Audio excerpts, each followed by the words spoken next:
Cash flow statement में last मैंने थोड़ा सा कंसेप्ट आपको बताया था और उस कंसेप्ट में मैंने आपको ये बताया था कि 3 एक्टिविटीज में हम बिजनेस की सारी ट्रांजैक्शन को डिवाइड करते हैं। पहली ऑपरेटिंग एक्टिविटी, दूसरी इन्वेस्टिंग और तीसरी फाइनेंसिंग। इन्वेस्टिंग में हम मेनली फिक्स्ड एसेट्स और नॉन करंट इन्वेस्टमेंट्स को कंसीडर करते हैं, यानी उसकी परचेज और सेल या उनसे रिलेटेड इनकम को कंसीडर करते हैं। तो उससे inflow and outflow of cash देखा जाता है। जैसे असेट्स को बेचकर या इन्वेस्टमेंट से जो इनकम होती है ये इनफ्लो ऑफ कैश होगा। और ठीक ऐसे ही फिक्स्ड एसेट जिसमें टेंजिबल और इनटेंजिबल असेट या नॉन करंट इन्वेस्टमेंट्स को खरीदना यानी परचेज आउटफ्लो होगा। और ठीक ऐसे ही फाइनेंस में हम देखते हैं शेयर कैपिटल, दोनों तरह की, इक्विटी भी और प्रेफरेंस भी। साथ में हम डिबेंचर एंड लोन्स को कंसीडर करते हैं। तो इनके इशू करने से पैसा आता है यानी इनफ्लो है, और जब इन्हें रिडीम किया जाता है तो आउटफ्लो है। लेकिन सबसे जरूरी और सबसे इंपॉर्टेंट जो है वो ऑपरेटिंग है। और ऑपरेटिंग एक्टिविटी में कैश फ्लो कैलकुलेट करने के लिए 2 मेथड यूज होते हैं, डायरेक्ट और इनडायरेक्ट। लेकिन डायरेक्ट हमारे सिलेबस में नहीं है तो उसमें हम इनफ्लो आउटफ्लो नहीं देखेंगे। हम कौन सा मेथड यूज करेंगे? इनडायरेक्ट शुरू करेंगे। तो आज के लेक्चर में हम ऑपरेटिंग एक्टिविटी ही पढ़ने वाले हैं। ये बैलेंस शीट मैंने आपको लास्ट लेक्चर में भी बताई थी कि बैलेंस शीट में ध्यान में रखना है कि ये जो शेयर कैपिटल है ये आएगा हमारा फाइनेंसिंग एक्टिविटी में। रिजर्व एंड सरप्लस ऑपरेटिंग में आते हैं। जितने भी लॉन्ग टर्म बोरोइंग या लाइबिलिटीज हैं ये भी हमारी फाइनेंसिंग का पार्ट है, ये भी फाइनेंसिंग का पार्ट है। Current liability and current asset, cash and cash equivalent के अलावा ये भी ऑपरेटिंग में आएगा। बचा क्या? फिक्स्ड एसेट्स और नॉन करंट इन्वेस्टमेंट, ये हमारे पास इन्वेस्टिंग एक्टिविटी में जाता है, राइट।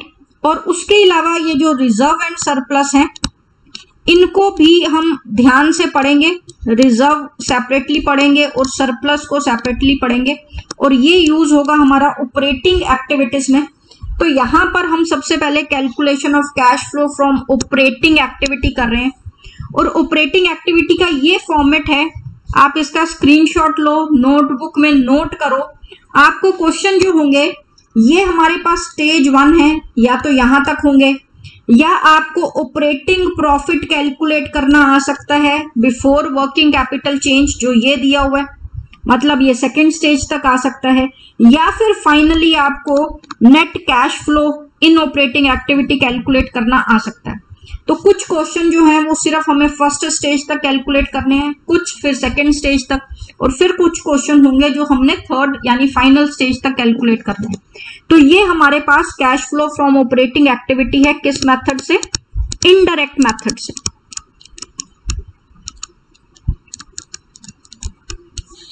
तो यहां पर सबसे पहले हम शुरू कहां से करते हैं? Net profit during the year, यहां से शुरू करेंगे।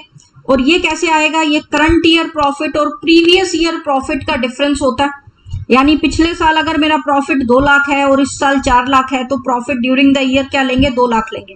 और उसमें हम ये ऐड करते हैं, क्या क्या ऐड करेंगे हम इसमें ऐड करेंगे प्रपोज्ड डिविडेंड एंड एंट्रिम डिविडेंड। ये जो डिविडेंड है ये इक्विटी एंड प्रेफरेंस दोनों का होगा, ठीक है।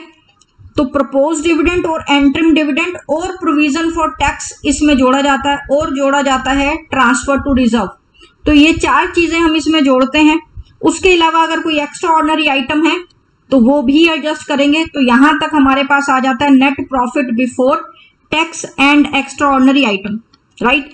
अब इस net profit before interest and extraordinary item में हमने ये ऐड किया है। ये जो ऐड किया है ये हमारे या तो नॉन ऑपरेटिंग है या नॉन कैश आइटम्स हैं, ठीक है।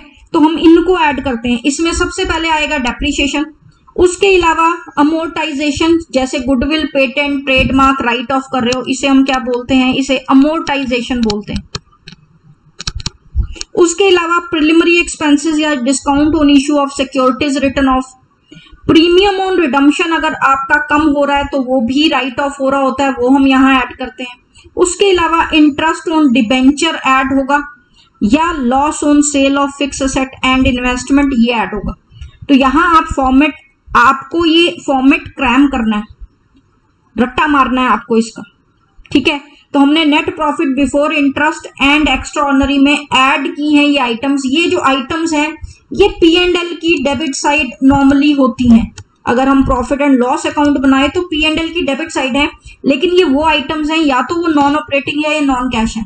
जैसे डेप्रिसिएशन और अमोर्टाइजेशन जो है वो ऑपरेटिंग तो है लेकिन नॉन कैश है, इस वजह से हमने ऐड किया इसमें, ठीक।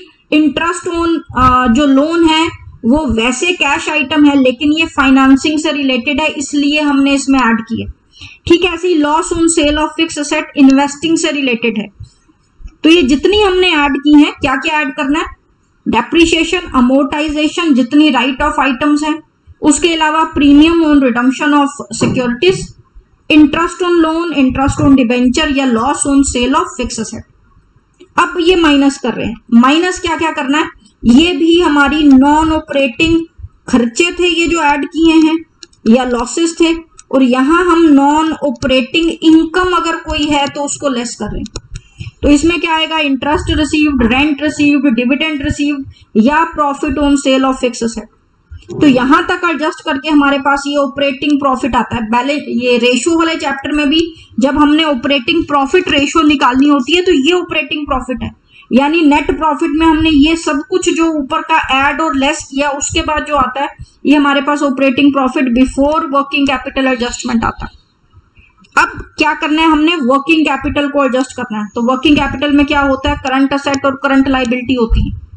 तो क्या ध्यान में रखना है, करंट असेट में other than cash and cash equivalents होना चाहिए, यानी करंट असेट में कैश एंड कैश इक्विवेलेंट्स को छोड़कर बाकी की करंट असेट लेते हैं।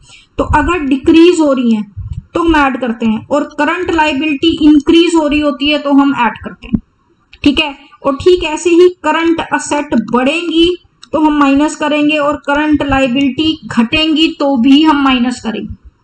तो यहां से जो आ जाता है ये cash generated from operating activity है, इसमें से माइनस किया जाता है इनकम टैक्स पेड। यहां पर भी रिफंड को एडजस्ट साथ में किया जाता है। तो जो बचेगा ये हमारे पास नेट कैश आ जाता है यूज्ड इन ऑपरेटिंग एक्टिविटी। तो ये आपको बहुत अच्छे से याद करना है फॉर्मेट, राइट। नेक्स्ट इसके बाद कुछ एक पॉइंट्स हैं जो हमें यहां जरूरत पड़ेंगे, जैसे प्रोविजन फॉर टैक्स है। अगर 2 साल का हमें दिया हुआ है तो प्रीवियस ईयर और करंट ईयर का, अब ये 2 जगह जाएगा प्रोविजन फॉर टैक्स। तो यहां पर आप फॉर्मेट में देखो, एक तो ये प्रोविजन फॉर टैक्स है, इसे हम बोलते हैं मेड, ठीक है। मेड जो है ये हमारा करंट ईयर का होता है, और दूसरी बार इनकम टैक्स पेड हमने यहां सबसे नीचे माइनस किया है। ये जो है ये पेड हमारा प्रीवियस ईयर का पेड होता है। तो दोनों ही ऑपरेटिंग एक्टिविटीज में जाएंगे। तो प्रोविजन फॉर टैक्स का क्या करना है, प्रीवियस ईयर का पेड है, करंट ईयर का मेड है। मेड ऊपर ऑपरेटिंग में हम ऐड करते हैं, और पेड जो है वो माइनस होता है, वो भी ऑपरेटिंग में सबसे नीचे लास्ट में जाकर, ठीक है। तो ये आपको याद रखना, ये यहां मैंने फॉर्मेट में इसको दिखाया भी हुआ है कि यहां आपका प्रोविजन फॉर टैक्स जाएगा या इनकम टैक्स पेड जाएगा। अब कई बार क्या होता है कि एक्स्ट्रा इंफॉर्मेशन दी होती है, तो उस केस में हमें हो सकता है क्या करना पड़े, वर्किंग में प्रोविजन फॉर टैक्स अकाउंट बनाना पड़े। तो ये ब्रॉट डाउन और ये कैरी डाउन है। हमेशा प्रोविजन का ओपनिंग बैलेंस क्रेडिट में होता है, ये हमारे पास ओपनिंग है, ओपनिंग मतलब प्रीवियस ईयर का है, और ये कैरी डाउन है यानी क्लोजिंग है, क्लोजिंग मतलब ये करंट ईयर का है। और अगर एडिशनल इंफॉर्मेशन में हमें दिया हुआ है टैक्स पेड, तो टैक्स पेड हम दिखते हैं डेबिट में। उस केस में इधर क्रेडिट साइड जो हमारे पास आएगा, हम profit and loss account bracket में हम लिख लेते हैं कि ये जो प्रोविजन हमने बनाया है मेड है, अगर ये इन दोनों में से कोई एक इंफॉर्मेशन दी होगी, अगर पेड गिवन है तो यू विल गेट मेड, और अगर मेड गिवन है तो यू विल गेट पेड। बात वही है, जो मेड है ये ऑपरेटिंग में हम सबसे ऊपर ऐड करेंगे और पेड हम ऑपरेटिंग में ही लास्ट में जाकर लेस करते हैं, ठीक है। और अगर ये इंफॉर्मेशन नहीं दी हुई, फिर सिंपल है, ओपनिंग एंड क्लोजिंग सिर्फ गिवन होंगे, तो ओपनिंग जो है वो हमारा पेड होगा क्योंकि लास्ट ईयर का पेड होता है, पेड हम लेस करते हैं ऑपरेटिंग में सबसे नीचे लास्ट में जाकर, और क्लोजिंग जो है वो हमारा मेड होगा, मेड को हम ऐड करते हैं सबसे स्टार्टिंग में। और ये दोनों आएंगे कहाँ, ये हमारे पास ऑपरेटिंग एक्टिविटी में ही आएंगे। तो ये भी अकाउंट हो सकता है आपको बनाना पड़े अगर हमारे पास बैलेंसेस के अलावा एक एडिशनल इंफॉर्मेशन दी हुई है। वो एडिशनल इंफॉर्मेशन क्या हो सकती है, ईदर टैक्स पेड और टैक्स मेड, दोनों में से एक इंफॉर्मेशन गिवन होगी, या तो टैक्स पेड और या मेड। अगर मेड गिवन है तो पेड बैलेंसिंग फिगर आ जाएगा, और अगर पेड गिवन है तो मेड बैलेंसिंग फिगर आ जाएगा। और एडजस्टमेंट क्या करनी है, हम last year paid this year made, और उसी के अकॉर्डिंगली हम एडजस्टमेंट करते हैं, जो पेड है लेस होगा और जो मेड है वो ऐड होगा, राइट। तो ये हमारे पास था। नेक्स्ट आ जाता है प्रपोज्ड डिविडेंड यानी फाइनल डिविडेंड। अब इस प्रपोज्ड डिविडेंड में हम करंट ईयर फिगर को इग्नोर करेंगे हमेशा। तो सिर्फ कौन सी फिगर कंसीडर होगी, प्रीवियस ईयर की। ये प्रीवियस ईयर भी दो जगह जाता है, ये तो एक देखो एक्स्ट्रा ऑर्डिनरी से पहले सबसे ऊपर हमने नेट प्रॉफिट में ऐड किया प्रपोज्ड डिविडेंड, और दूसरी बार ये फाइनेंसिंग एक्टिविटी का आउटफ्लो है तो फाइनेंसिंग एक्टिविटी में जाएगा। तो अभी ऑपरेटिंग में हमारे पास ये एक ही जगह आने वाला है, और हमेशा ध्यान में रखनी है कि जो करंट ईयर फिगर है वो हम इग्नोर करते हैं, only previous year figure will be considered. और ये जो प्रपोज्ड डिविडेंड है ये हमारा सिर्फ इक्विटी पे होता है, प्रेफरेंस का डिविडेंड हम सेपरेटली लेते हैं और उसके अलावा एंट्रिम डिविडेंड भी सेपरेटली लेते हैं, ठीक है। एंट्रिम डिविडेंड क्या होता है, दो एनुअल जर्नल मीटिंग्स के बीच में अगर डिविडेंड पे किया जाता है तो वो एंट्रिम डिविडेंड होता है। और प्रपोज डिविडेंड क्या है कि एनुअल जर्नल मीटिंग में जो डिविडेंड डिक्लेयर किया जाता है लेटर ऑन पे किया जाता है, तो ये हम कंसिडर करते हैं, राइट। तो यहाँ पर प्रपोज डिविडेंड का पॉइंट समझना बहुत जरूरी है। प्रपोज डिविडेंड हमेशा हम प्रीवियस ईयर फिगर कंसिडर करेंगे, और प्रीवियस ईयर फिगर क्या है, उसी को ही हमने दो जगह लेना है। एक बार हम income profit from tax and extra ordinary में सबसे ऊपर लेते हैं, यानी जब नेट प्रॉफिट लेंगे उसमें ऐड करेंगे, और दूसरी बार ये फाइनेंसिंग एक्टिविटी का हमारा क्या हो जाएगा, आउटफ्लो हो जाएगा। और इसके अलावा जो प्रेफरेंस का डिविडेंड है वो सेपरेटली ट्रीट होगा, और ठीक इसी तरह अगर कोई एंट्रिम डिविडेंड है तो वो भी सेपरेटली कंसिडर होगा।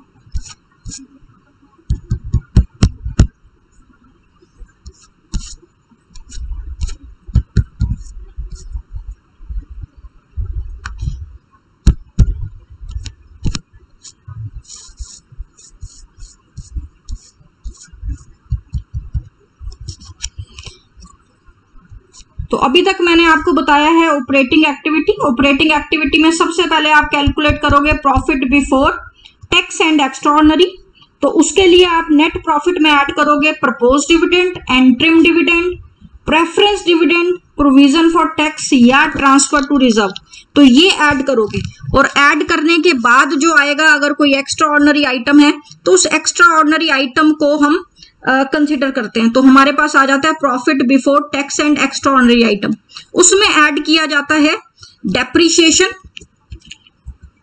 उसमें ऐड किया जाता है depreciation, goodwill, patent, preliminary expenses, premium, interest on loan या debenture, loss on sale of fix asset, और माइनस किया जाता है अगर कोई इंटरेस्ट रिसीव्ड है, डिविडेंड रिसीव्ड है, रेंट रिसीव्ड है, या profit on sale of fix asset and investment. जो बचता है ये हमारे पास ऑपरेटिंग प्रॉफिट आता है बिफोर वर्किंग कैपिटल एडजस्टमेंट। इसमें हम वर्किंग कैपिटल को एडजस्ट करते हैं। वर्किंग कैपिटल में क्या एडजस्ट करोगे, करंट असेट और करंट लायबिलिटी। करंट असेट कम होने पर और करंट लायबिलिटी बढ़ने पर ऐड होगा, और करंट असेट इंक्रीज होने पर और करंट लायबिलिटी डिक्रीज होने पर माइनस होगा। तो इसके बाद आ जाएगा cash generated from operating activity, इसमें से इनकम टैक्स पेड माइनस किया जाता है। तो मैंने आपको दो प्रोविजन अभी तक बताए हैं, एक बताया है प्रोविजन फॉर टैक्स का और दूसरा बताया है मैंने आपको प्रपोज डिविडेंड का, राइट। अब बात करते हैं ये paid made I told you, लेकिन एंट्रीम डिविडेंड जो होता है हमेशा एक एडिशनल इंफॉर्मेशन में होता है, ये कभी भी बैलेंस शीट में नहीं होगा, never appeared in balance sheet, ये बैलेंस शीट में कभी भी अपीयर्ड नहीं होता। और ये हम सेम दोनों जगह लेते हैं, यही पेड है सेम फिगर, ये जो हमें एडिशनल इंफॉर्मेशन में 50,000 दिया हुआ है यही हमारा पेड भी है और मेड भी है। जो मेड है ये ऑपरेटिंग में सबसे ऊपर ऐड होता है और जो पेड है वो फाइनेंसिंग एक्टिविटी का आउटफ्लो है, तो इसलिए हम ये वहां लेस करेंगे। यही काम हमने फाइनल डिविडेंड के साथ किया था, यही काम हमने प्रेफरेंस डिविडेंड के साथ भी करना है, राइट। अब बारी आती है डेप्रीशिएशन की। डेप्रीशिएशन के लिए हमने क्या करना है, अगर कोई एडिशनल इंफॉर्मेशन नहीं दी हुई तो ओपनिंग बैलेंस और क्लोजिंग बैलेंस हमारे पास असेट का होगा। किस असेट का? फिक्स्ड असेट का, या हम कहें जी गुडविल भी है। अगर फिक्स्ड असेट मेरे पास 5 लाख थी ओपनिंग में और क्लोजिंग में 5.5 लाख हो गई और कोई इंफॉर्मेशन नहीं गिवन है, तो ये जो डिफरेंस 50,000 का है हम उसको डेप्रीशिएशन कंसिडर करेंगे। क्योंकि असेट की वैल्यू की कमी जो है वो दो वजह हो सकती है, या तो डेप्रीशिएशन या सेल। तो सेल के बारे में हमेशा इंफॉर्मेशन आपको गिवन होगी। तो अगर असेट कम हो रही है और कोई एडिशनल इंफॉर्मेशन नहीं है तो उस डिक्रीज को हम डेप्रीशिएशन कंसिडर करेंगे। दूसरा गुडविल का भी यही करना है कि 50,000 था, 30,000 रह गया, तो 20,000 हम क्या लेंगे, हम उसको राइट ऑफ कंसिडर करेंगे। लेकिन अगर गुडविल बढ़ जाती है किसी वजह से तो फिर इंक्रीज इन गुडविल को हम परचेज कंसिडर करते हैं, और वो जो परचेज है वो इन्वेस्टिंग एक्टिविटी का आउटफ्लो होता है, तो ये हम वहां दिखाएंगे। लेकिन अगर हमारे पास कोई भी सेल या परचेज की इंफॉर्मेशन या डेप्रीशिएशन की एडिशनल इंफॉर्मेशन दी हुई है तो हमें क्या बनाना पड़ता है, हमें असेट अकाउंट बनाना पड़ता है। या हो सकता है अगर प्रोविजन फॉर डेप्रीशिएशन कहा हुआ है तो प्रोविजन फॉर डेप्रीशिएशन भी बनेगा, और ये दोनों वर्किंग में बनते हैं। तो क्या करना है हमने यहाँ पर, ब्रॉट डाउन यानी ओपनिंग बैलेंस, ये क्लोजिंग बैलेंस ये गिवन होगा। उसके अलावा कोई भी एक इंफॉर्मेशन या तो परचेज की या सेल की या डेप्रीशिएशन की, जो भी इंफॉर्मेशन गिवन है, परचेजेस हम डेबिट में लिखते हैं, सेल और डेप्रीशिएशन हम क्रेडिट में लिखेंगे। और सेल से होने वाला लॉस या प्रॉफिट भी जरूर होगा, तो लॉस को क्रेडिट में और प्रॉफिट को हम डेबिट में लिखते हैं। अब ये सब कुछ ऑपरेटिंग में कहां कहां आएगा, डेप्रीशिएशन ऐड होगा ऑपरेटिंग में, ये जो लॉस है ये भी हम ऑपरेटिंग में ऐड करते हैं, एक्स्ट्रा ऑर्डिनरी के बाद और ऑपरेटिंग प्रॉफिट निकालने से पहले ऐड होगा। और अगर ये प्रॉफिट है कोई तो ये प्रॉफिट लेस होगा। ये देखो मैं बैक जाकर आपको फिर से बता रही हूं, यहां देखो डेप्रीशिएशन था ऐड हुआ, ये लॉस था ऐड हुआ, और अगर कोई प्रॉफिट है तो प्रॉफिट क्या होगा, माइनस होगा।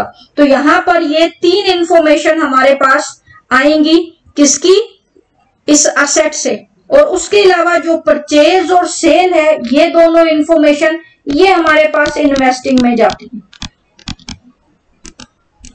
ठीक है। तो इनको भी ध्यान से समझना जरूरी है। तो इतने कंसेप्ट के बाद आप पॉज करके इसको दोबारा से देख सकते हो इतने कंसेप्ट को। तो कुछ एक आपके बुक के क्वेश्चन शुरू करते हैं।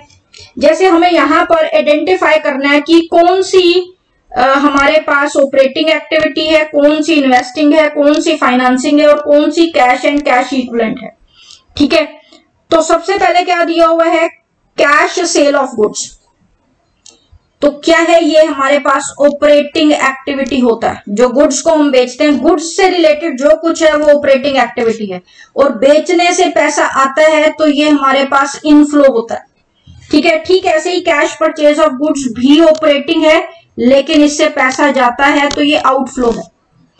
पेटेंट खरीदे हैं, ये इन्वेस्टिंग, असेट से रिलेटेड सब कुछ क्या है, इन्वेस्टिंग है, और खरीदने से पैसा जाता है तो ये आउटफ्लो भी है। बैंक ओवरड्राफ्ट, ये हम फाइनेंसिंग में लेते हैं। अब पहले 1-2 साल पहले इसे कैश एंड कैश इक्विवेलेंट में लिया जाता था, लेकिन इसको फाइनेंसिंग में लेंगे। परचेज ऑफ शेयर, ये हमारी इन्वेस्टमेंट में आता है, खरीदी है तो ये भी आउटफ्लो होगा। ठीक है, उसके बाद नेक्स्ट है कैश रिसीव्ड अगेंस्ट रेवेन्यू, ये ऑपरेटिंग एक्टिविटी है। रेवेन्यू से रिलेटेड जितनी भी एक्टिविटी है वो ऑपरेटिंग एक्टिविटीज होंगी।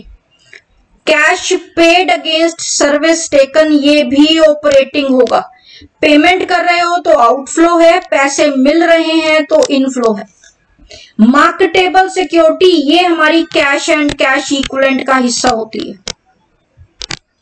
ठीक है, नेक्स्ट है proceed from issue of share, तो of debenture, debenture, share, loan, ये सब कुछ फाइनेंसिंग एक्टिविटी का पार्ट होता है, तो इसको हम फाइनेंसिंग का लेंगे। इशू किए, पैसा आ रहा है तो ये क्या होगा, ये हमारा इनफ्लो होगा।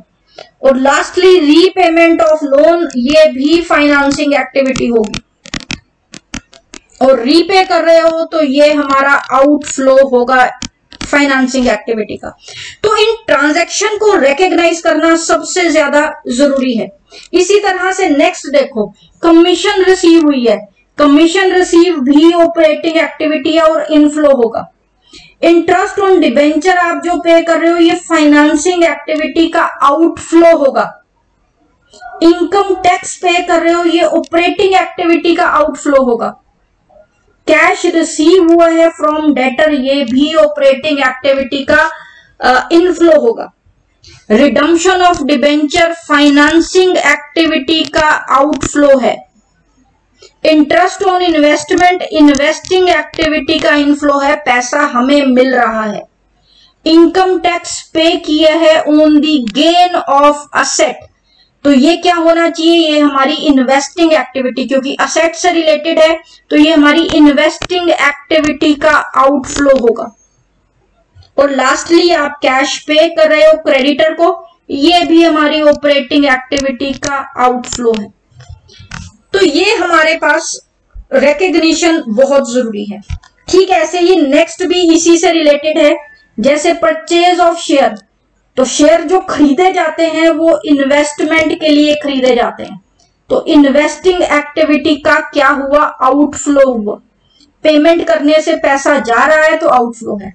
डिविडेंड पे कर रहे हो, डिविडेंड आप हमेशा अपने शेयर्स पे पे करते हो तो ये फाइनेंसिंग एक्टिविटी का आउटफ्लो है।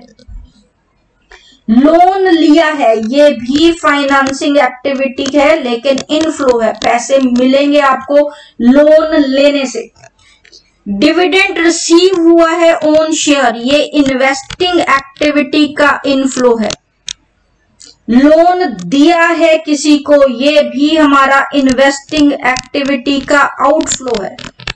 लोन लेते हैं तो ये हमारा फाइनेंसिंग एक्टिविटी है, लेकिन अगर लोन देते हैं तो फिर ये हमारी इन्वेस्टिंग एक्टिविटी का आउटफ्लो है। और इंटरेस्ट पे किया है ऑन बोरोइंग, तो ये भी फाइनेंसिंग एक्टिविटी का आउटफ्लो है। लेकिन ये जो सब कुछ मैंने बताया है ये आपको एक नॉन फाइनेंशियल कंपनी के लिए बताया है। ठीक है, तो यहां पर नॉन फाइनेंशियल कंपनी के लिए आप चेक करोगे तो हमारी ऑपरेटिंग एक्टिविटी कोई भी नहीं है। हमें क्वेश्चन में पूछा क्या गया था, क्लासिफाई करो following transaction as a operating activity for a financing company and a non financing company. तो मैंने ये जो सारा कुछ बताया है ये आपको नॉन फाइनेंसिंग का बताया है, तो इनमें से नॉन फाइनेंसिंग की ऑपरेटिंग एक्टिविटी कोई नहीं है, लेकिन फाइनेंसिंग के लिए होगी। कौन कौन सी फाइनेंसिंग कंपनी के लिए ऑपरेटिंग एक्टिविटी होती है, लोन देना लेना, लोन देना भी और लोन लेना भी। उसके अलावा सिक्योरिटी खरीदना भी और सिक्योरिटी बेचना भी, राइट।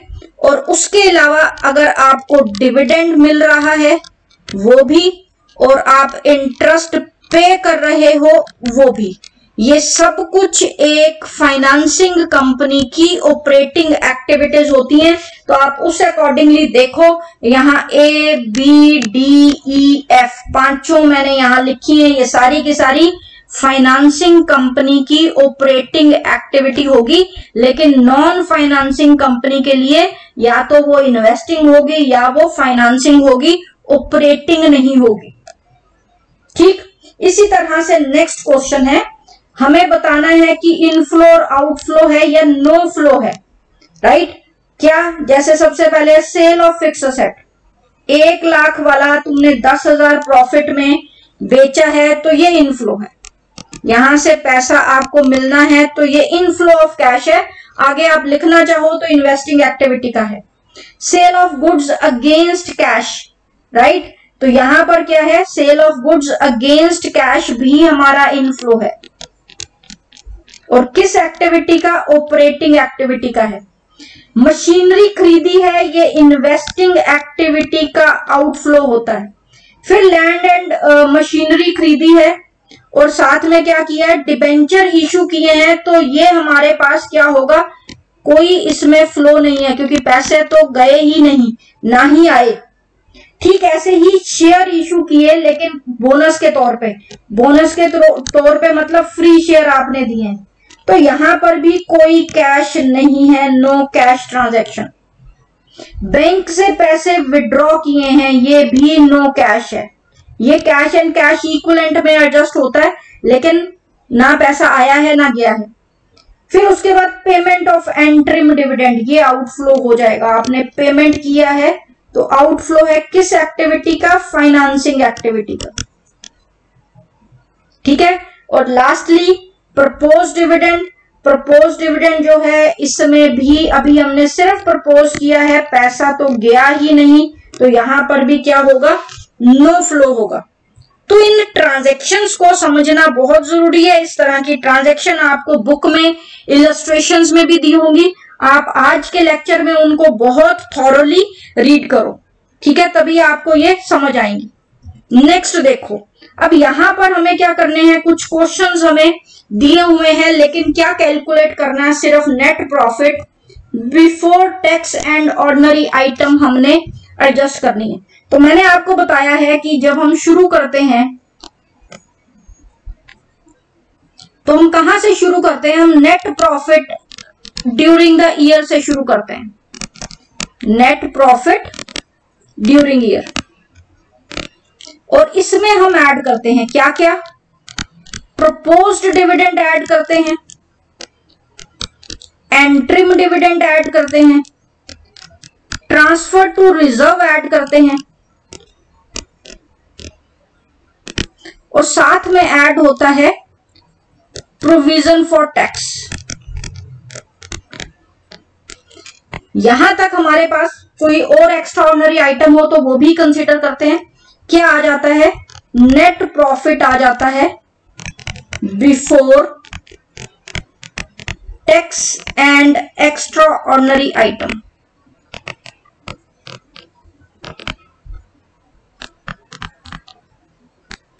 राइट।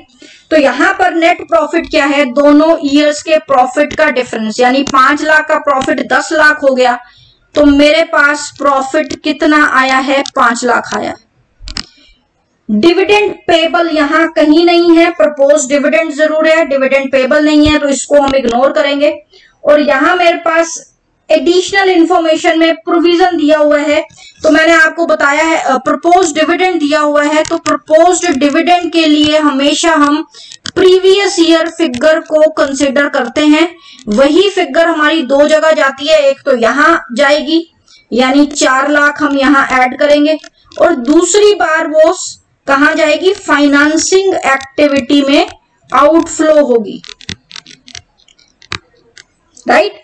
और कोई इंफॉर्मेशन हमारे पास यहां नहीं है तो मेरे पास प्रॉफिट क्या आ जाएगा, 9 लाख का प्रॉफिट यहां पर मेरे पास आ जाएगा। तो सिंपल सा क्वेश्चन था, 1 मार्कर है ये, कोई ज्यादा बड़ा क्वेश्चन आपको ये नहीं है। ठीक ऐसे ही नेक्स्ट देखो, यहां पर भी हमने वही सेम काम करना है।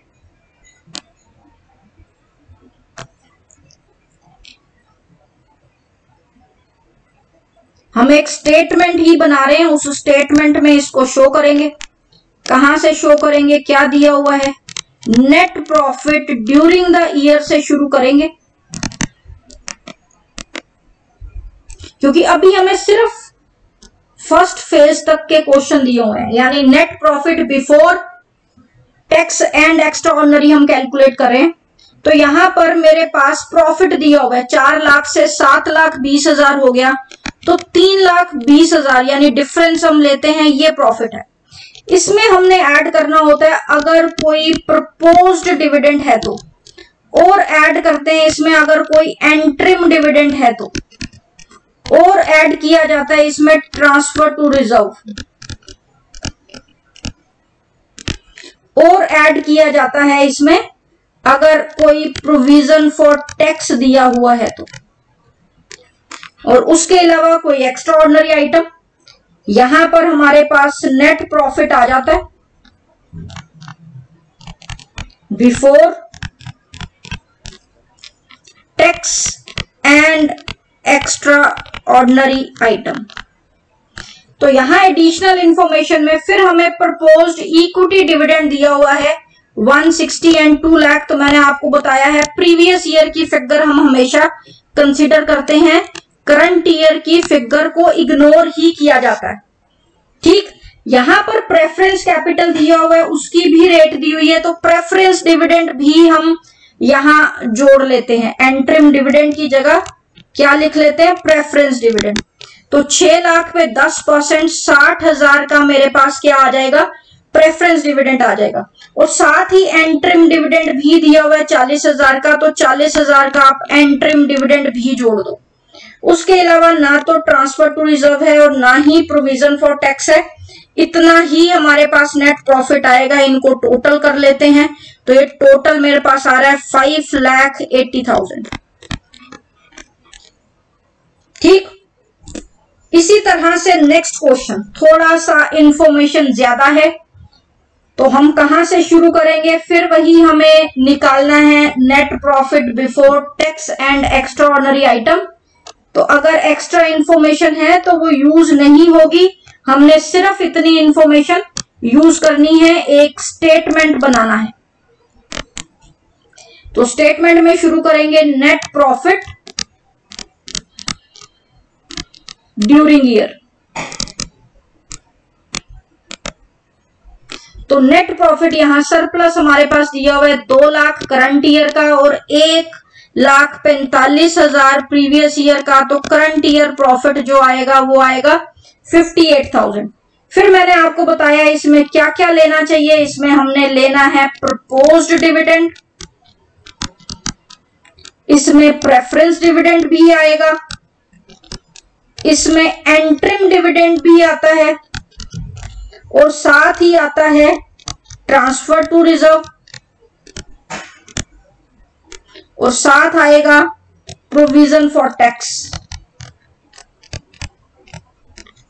तो यहां तक जो आता है ये निकल आएगा मेरे पास net profit before tax and extraordinary item.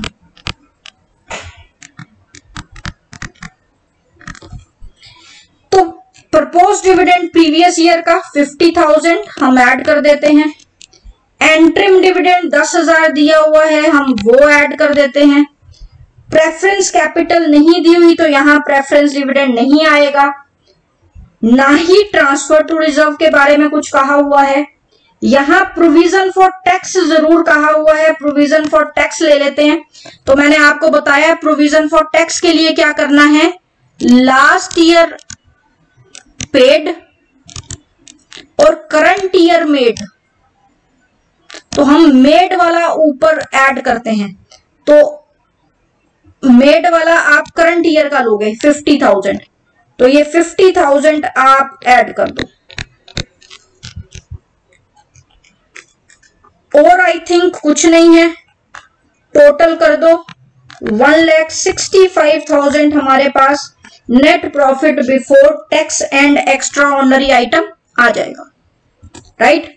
इसी तरह से ये नेक्स्ट क्वेश्चन है, यहां पर भी हमें सिर्फ इतना ही निकालना है, net profit before tax and extraordinary item. तो यही काम करते हैं, फिर से एक स्टेटमेंट बनाते हैं। क्या लेना है सबसे पहले, सरप्लस या net profit.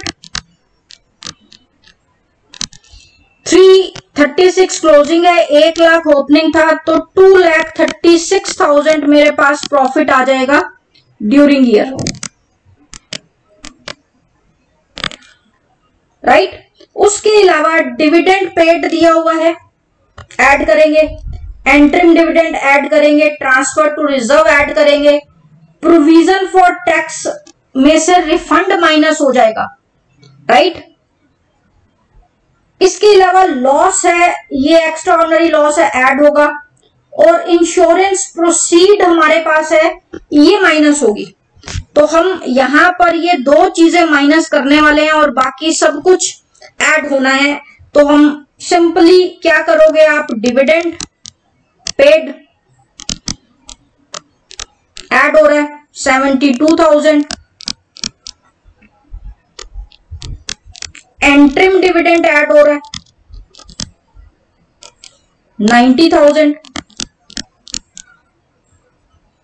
Transfer to reserve add होगा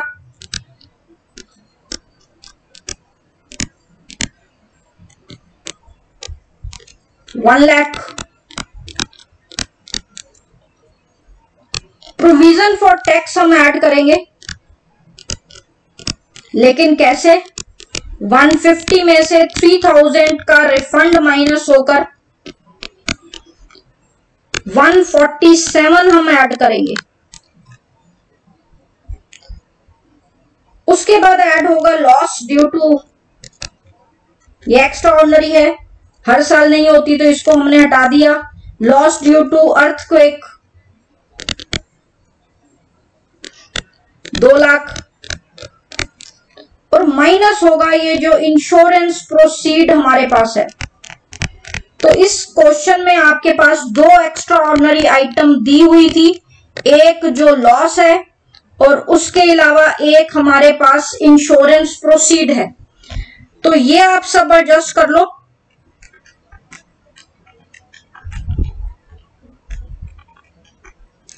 कैलकुलेशन करके ये हमारे पास एग्जैक्ट आंसर आ रहा है 7,45,000। तो ये हमारे पास क्या है जी, ये नेट प्रॉफिट निकला है before tax and extraordinary item.